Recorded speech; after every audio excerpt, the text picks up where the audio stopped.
حدیث میں رسول اللہ صلی اللہ علیہ وسلم نے فرمایا کہ حدیث قدسی ہے، من عاد علی ولیا فقد آذنت بالحر، جو میرے ولی سے دشمنی کرے گا میری طرف سے اس کے لیے اعلان جنگ ہے۔ تو ہم بس اوقات دیکھتے ہیں کہ اللہ کے نیک بندوں کو یہ ستاتے بھی ہیں، ان کا مذاق بھی اڑاتے ہیں، انہیں برا بھلا بھی کہتے ہیں، انہیں تکلیف بھی پہنچاتے ہیں، اور دنیا میں ٹھاٹ باٹ سے رہتے ہیں۔ تو دھوکا ہوتا ہے کہ اللہ کے نبی نے تو یوں فرمایا، حدیث قدسی تو یوں ہے کہ اس کے لیے اللہ کی طرف سے اعلان جنگ ہے، اور یہ تو ویسی دنیا میں ٹھاٹ باٹ سے رہ رہا ہے۔ تو سمجھو اس کو وہ سزا ملی ہے جو عام لوگوں کو سزا نہیں ملتی، اس لیے کہ اس کا گناہ بڑا خاص ہے، اس کا گناہ بڑا شدید ہے، تو سزا بھی ایسی ہے کہ اللہ رب العزت نے اسے ایمان اور ہدایت کی دولت سے محروم کر دیا۔ یہ اللہ کے سزاؤں میں سب سے بڑی سزا ہے، اس لیے کہ اس کا جرم سب سے بڑا ہے، یہ اللہ سے اعلان جنگ کر رہا، سب سے بڑی سزا ہے کہ بس اوقات آدمی دیکھتا ہے دنیا میں تو مزے کر رہا، اور جرائم اس کے ایسے ہیں، آفت اس پہ کیوں نہیں آتی، اس کے ہاتھ پاؤں کیوں نہیں ٹوٹتے؟ تو دنیاوی نقصان ہو جانا یہ بس اوقات گناہگار آدمی کے لیے اللہ کی رحمت بن جاتی، دنیاوی نقصان ہو جانا بس اوقات گناہگار آدمی کے لیے اللہ کی رحمت بن جاتی ہے۔ لِيُذِيقَهُمْ بَعْضَ الَّذِي عَمِلُوا لَعَلَّهُمْ يَرْجِعُونَ، یہ ہم سزا اس لیے دیتے ہیں کہ شاید یہ بندہ اپنی غلطی کا احساس کر کے توبہ کر لے، واپس آ جائے۔ اس کو تھپڑ اس لیے مارا، سزا اس لیے دی، اس کو تنبیہ اس لیے کی کہ یہ واپس آ جائے، اور اگر اس طوفان میں، اس تکلیف میں، اس آزمائش میں، اس نقصان میں اسے اپنی غلطی کا احساس ہو گیا تو یہ آزمائش اس کے لیے رحمت بن گئی۔ عذاب تو اس کے لیے ہوا کہ گناہوں کی نحوست سے اس کا ایمان ہی چلا گیا، ہدایت سے ہی محروم ہو گیا، ہدایت ان سے محروم ہو گیا، اور اسے اس غلطی پر احساس نہیں ہے کہ یہ اللہ کی طرف سے تنبیہ ہے، یہ اللہ کی طرف سے گھنٹی ہے، سنبھل جاؤ۔ لوگ مذاق اڑاتے ہیں، زلزلے آتے ہیں کہتے ہیں مس کال آ رہی ہے، الیاذ باللہ، جنازے ہیں لوگ ان کا بھی مذاق اڑا رہے ہیں،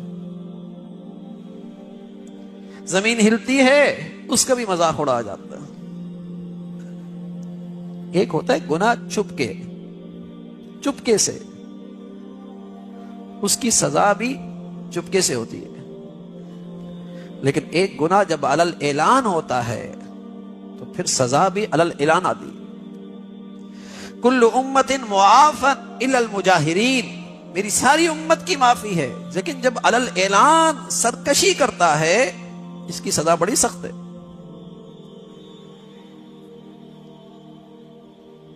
تو میرے ایسے گناہوں کی دنیا میں، اور خود ہماری زندگیوں میں اللہ کی نافرمانیاں، تو حفاظت کا جو راستہ ہے، امان کا جو راستہ ہے، اللہ کے غضب اور ناراضگی سے بچنے کا جو راستہ ہے، وہ دل سے سچی استغفار، اللہ معاف فرما، قصور ہو گیا معاف فرما۔ لیکن استغفار وہی استغفار ہے جو دل کی سچی شرمندگی سے ہو، جو دل کی سچی تکلیف سے ہو کہ میں ہلاک ہو جاؤں گا، اور فوراً اللہ سے معافی بخشش مانگے۔ ورنہ اس امت کی بڑی عارفہ حضرت رابعہ فرمایا کرتی تھی کہ ہمارا تو زبانی استغفار بھی قابل استغفار۔ اس امت کی بڑی عارفہ حضرت رابعہ فرمایا کرتی تھی کہ ہمارا تو زبانی استغفار بھی قابل استغفار ہے۔ جو رسول اللہ صلی اللہ علیہ وسلم فرمانے لگے طوبى لمن وجد فی صحیفتی استغفارا کثیرا، مبارک ہو، خوشخبری ہو جو اپنے نام اعمال میں استغفار کی کثرت پاتا ہے سچی استغفار. یہ بڑا عظیم عمل ہے، بڑا عظیم عمل ہے. بلکہ رسول اللہ صلی اللہ علیہ وسلم فرمانے لگے ایسا دل کی ندامت سے استغفار کرنے والا کبھی ہلاک نہیں ہو، کبھی ہلاک نہیں ہو. اور فرمایا کہ اللہ تعالیٰ فرماتے ہیں کہ میرا بندہ گناہ کرتا ہے اور پھر کہتا ہے اللہم اغفر لی، اللہ معاف کر دینا. تو اللہ تعالیٰ کہتے ہیں میرے بندے کو پتا ہے کہ اس کا کوئی رب ہے جو معاف بھی کرتا ہے پکڑ بھی کرتا ہے. پتا ہے میرے بندے کو، چلو میں نے اسے معاف کر دی. پھر کچھ عرصے کے بعد پھر گناہ کرتا ہے، پھر کہتا ہے اللہم اغفر لی. پھر اللہ کریم کہتا ہے اچھا میرے بندے کو پتا ہے اس کو کہ ایسا کوئی رب ہے جو معاف بھی کرتا ہے پکڑ بھی کرتا ہے، چلو میں نے معاف کیا. پھر غلطی کرتا ہے، پھر کہتا ہے اللہم اغفر لی. اللہ پھر یہی کہتے ہیں یہ میرا بندہ ہے، اس کو پتا ہے اس کا رب ہے جو معاف بھی کرتا ہے پکڑ بھی کرتا ہے، چلو میں نے معاف کر دیا. فرمایا جب تک یہ دل کی سچی سے معافی مانگتا رہے گا اللہ اس کو امان دیتے رہے گا.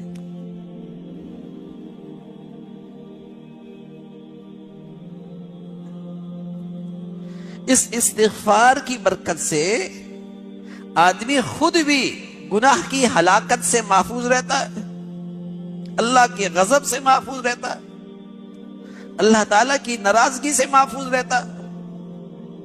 اور ساتھ ساتھ جب ایک بڑی تعداد مسلمانوں کی اپنے گرد و پیش گناہوں کو دیکھ کر استغفار کرے تو اللہ تعالیٰ پوری قوم کو امان دے دیتے،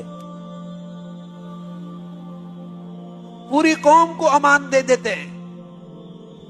کیونکہ یہ قوم اس میں کچھ لوگ ہیں جو اللہ سے معافیاں بہت مانگتے ہیں. تو یہ ذاتی زندگی کی بھی حفاظت، قومی زندگی کی بھی حفاظت اس عمل کے اندر موجود. وما كان الله ليعذبهم وانت فيهم وما كان الله معذبهم وهم يستغفرون. جب تک آپ موجود ہیں ہم انہیں عذاب نہیں دیں گے، اور جب تک یہ استغفار کرتے رہیں گے ہم انہیں عذاب نہیں دیں گے. استغفار میرے عرض کرو میرے عزیزو، خود ہماری زندگیوں میں بہت کمزوریاں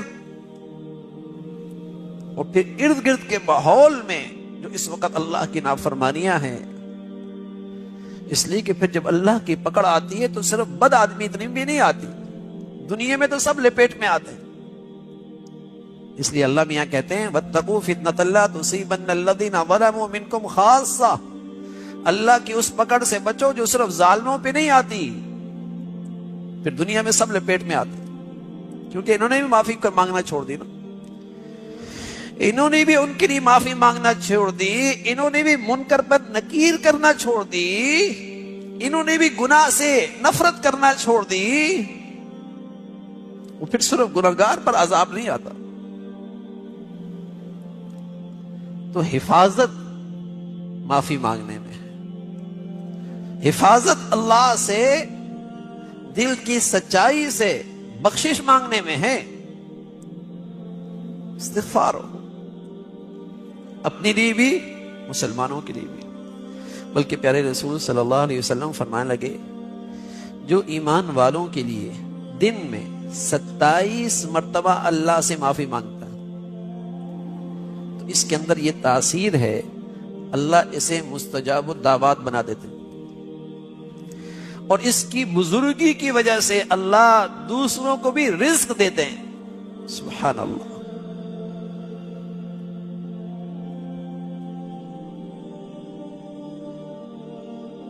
اللہم اغفر لی وللمؤمنین والمؤمنات اللہم اغفر لی وللمؤمنین والمؤمنات اللہم اغفر لی وللمؤمنین اللہ میری بخشش کر دے، ایمان والوں کی بخشش کر دے. فرمایا جو دن میں 27 مرتبہ اپنے بھائیوں کے لیے اپنے مسلمانوں کے لیے اللہ سے معافی مانگتا ہے تو اس کے اندر تاثیر ہے کہ اس کی دعائیں قبول ہوتی ہیں، اور اللہ کیا اسے ایسا بلند مقام ملتا ہے کہ اس کی وجہ سے دوسروں کو بھی اللہ رزق دیتا ہے.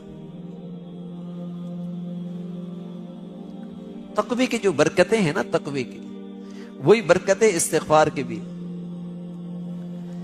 تقوی جو گناہ نہیں کرتا، جو گناہوں سے پرہیز اختیار کرتا، تو اس کی برکتیں ہیں قرآن نے بتائیں۔ وَيَرْزُقْهُ مِنْ حَيْثُ لَا يَحْتَسِبُ، اس کو روزی وہاں سے ملتی ہے، معاش کا مسئلہ وہاں سے حل ہوتا ہے، اس کے وہم و گمان میں بھی نہیں ہوتا۔ وَيَجْعَلْ لَهُ مِنْ أَمْرِ يُسْرًا، اللہ اس کے مسائل، اس کی پریشانیاں حل کر دیتا ہے، اس کی مشکلیں آسان کر دیتا ہے۔ یہ تقوی۔ اور چونکہ استغفار کی برکت سے بھی آدمی کی زندگی میں گناہ نہیں رہتا، استغفار کی برکت سے بھی آدمی کی زندگی گناہوں سے پاک ہو جاتی ہے۔ گناہ ہوا، استغفار کر لیا، گناہ ہوا، توبہ کر لی، گناہ ہوا، استغفار کر لیا، گناہ ہوا، استغفار کر لیا، تو اس کی زندگی گناہوں سے پاک۔ تو پیارے رسول صلی اللہ علیہ وسلم فرمان لگے جو برکتیں تقوی کی ہیں وہی برکتیں اس گناہگار کی بھی ہیں جو گناہوں پہ استغفار کرتا ہے۔ اور فرمایا من لزم الاستغفار جعل اللہ له من كل ضيق مخرجا ومن كل هم فرجا ورزقه من حيث لا يحتسب۔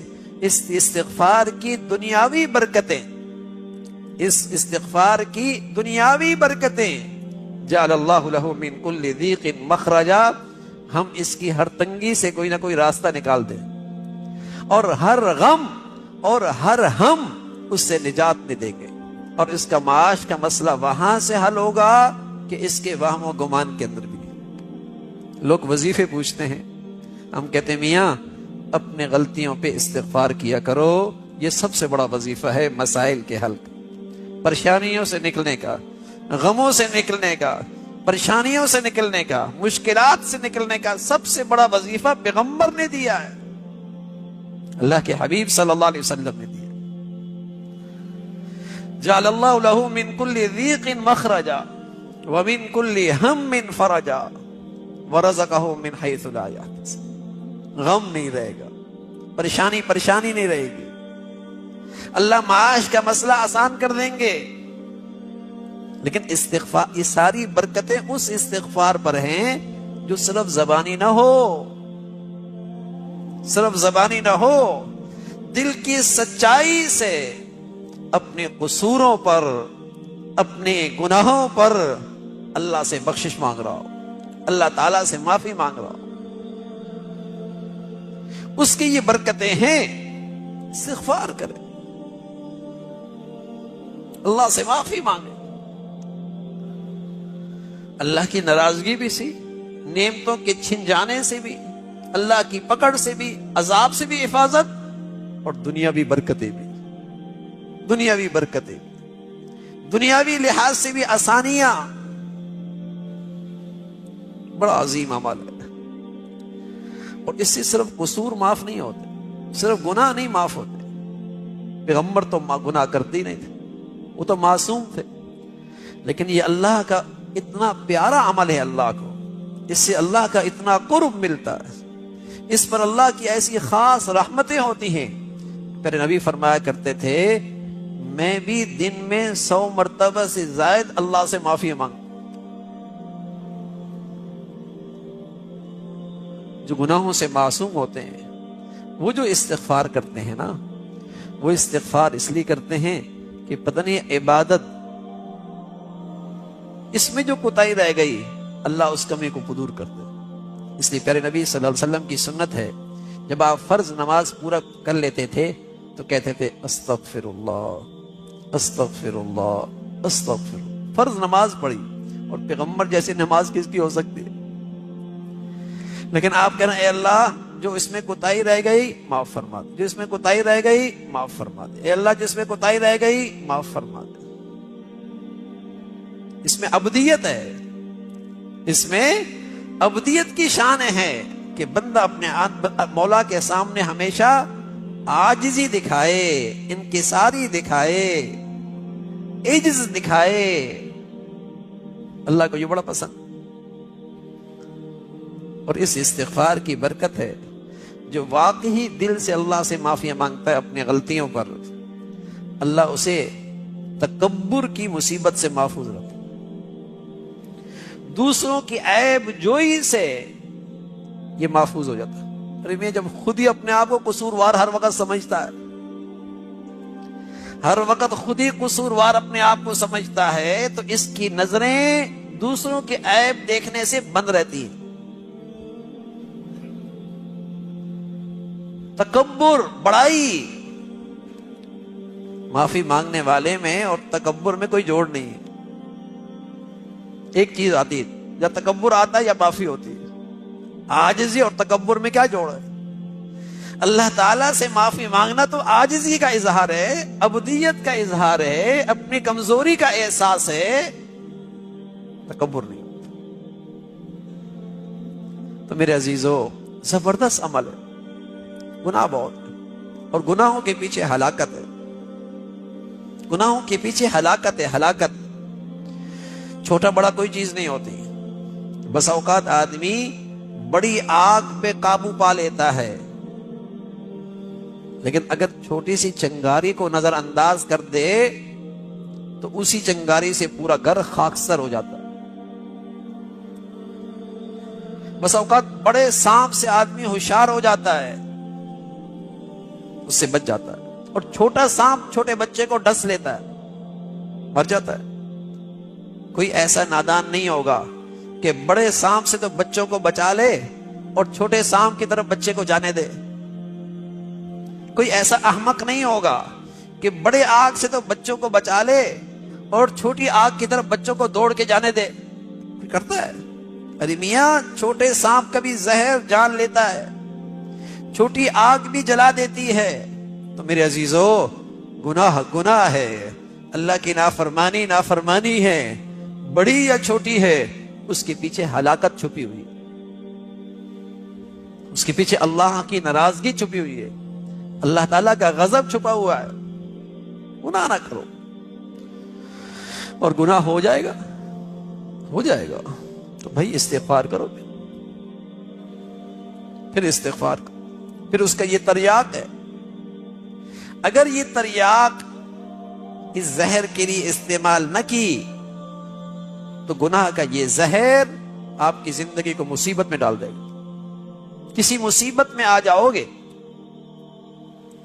کسی بڑی سے بڑی نعمت سے محروم ہو جاؤ گے۔ گناہ کے اندر یہ تاثیر ہے۔ فَكُلًّا أَخَذْنَا بِذَنْبِ، گناہ کو عربی میں کہتے ہیں ذنب۔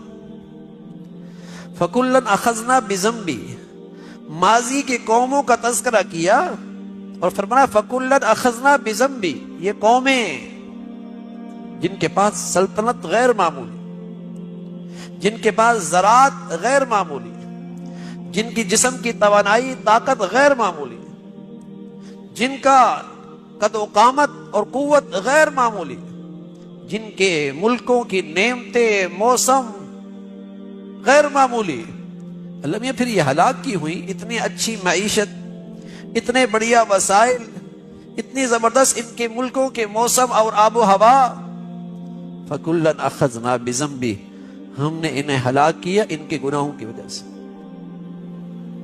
گناہ کے پیچھے ہلاکت ہے۔ فَمِنْهُمْ مَنْ أَخَذَتْهُ الصَّيْحَةُ، بعضوں کو یوں ہلاک کیا کہ ایک ایسی آواز خوفناک آ گئی کہ کلیجے پھٹ گئے۔ وَمِنْهُمْ مَنْ خَسَفْنَا بِهِ الْأَرْضَ، بعد ایسے کہ زمین پھٹی، اندر دھنس گئے۔ وَمِنْهُمْ مَنْ أَغْرَقْنَا، بعد ایسے پانی بہا کے لے گئے، غرق ہو گئے پانی میں۔ اللہ کہہ رہا ہے وَمَا كَانَ اللَّهُ لِيَظْلِمَهُمْ، ہم نے تو زیادتی نہیں کی، ہم نے تو زیادتی نہیں کی۔ زہر کھاؤ گے تو اس کے اندر تاثیر ہے ہلاکت کی، آگ میں کودو گے اس میں تاثیر ہے جلنے کی، گناہ کرو گے اس میں تاثیر ہے ہلاکت اور بربادی کی۔ گناہوں میں تو یہ ریاکشن ہے۔ وَمَا كَانَ اللَّهُ لِيَظْلِمَهُمْ، خود کیا ہے نا ہلاکت کا سامان۔ تو میرے عزیزو، استغفار زبردست تریاق ہے، تریاق ہے کہ جو ہمارے ارد و گرد و پیش اللہ کی نافرمانیاں ہیں اس کے برے اثرات سے بھی حفاظت، اور خود جو ہمارے زندگیوں میں، گھروں میں نادانی میں، غفلت میں، انجانے میں اللہ کے حکم ٹوٹ رہے ہوتے ہیں، ہاں اس کی نحوست سے بھی حفاظت ہے، اس کی حفاظت بھی ہے۔ اس لیے اپنی دعاؤں میں خاص طور پہ اللہ سے معافی مانگ کر، دعا کا یہ بڑا اہم حصہ ہے، بہت اہم حصہ ہے، بلکہ دعا کا یہ حصہ آپ کی بقیہ دعا کی قبولیت کی بنیاد ہے۔ کیونکہ اللہ کے دشمنوں والی زندگی ہوگی تو تم دشمنوں کے صف پہ کھڑے ہوگے، پھر اللہ کی مدد کس منہ سے مانگتے ہو؟ پہلے معافی مانگ کے اللہ کے دوستوں میں آؤ نا، پھر مانگو، اللہ نوازے گا۔ اس لیے کہ ہر گناہ کسی اللہ کے دشمن کی میراث ہے، ہر گناہ۔ تو دشمنوں کی صف سے نکلے نا، دوستوں کے صف میں آئیں، پھر جھولی پھرائیں۔ اس لیے پھر نبی صلی اللہ علیہ وسلم کی دعاؤں میں اداب یہ بتائے، آپ نے دعا کا ادب یہ بتایا، پہلے معافی مانگ کرو، پھر اپنی حاجات رکھا کرو۔ فرمایا اللہم